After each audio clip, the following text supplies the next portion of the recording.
رسول الله صلی الله علیه وسلم یو صحابي ته نصیحت کوي او ته فرمایي چې د فلان کې غونې مه جوړېږه، هغه تهجد کول او بیا پاس پرېښول. د فلان کې غونې مه جوړېږه، هغه تهجد کول او بیا پرېښول.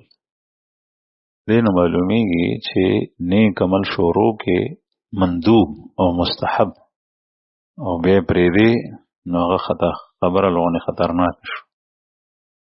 چې د نو شروع کړي نو هغه اجر او ثواب کې کمی دی، نیکبختی نشته، محرومتیا ده، د اجر نه محروم دی دا سړی. لیکن چې کله شروع کو بیا پرېږدي نو دغه وخت کې بیا خطرناکه خبره شي. کله ذکر رسول الله صلی الله علیه وسلم فرمایي خیر العمل ما دیم علیه وان قل. بیا چې کله نیک عمل شروع کې فرض چې د پرېښول نو هغه ګناه کبیره ده. فرض موس چا پرېښو، امام احمد ابن حنبل سے وایي چې قصدن مدن پرېښی وي کافر ده.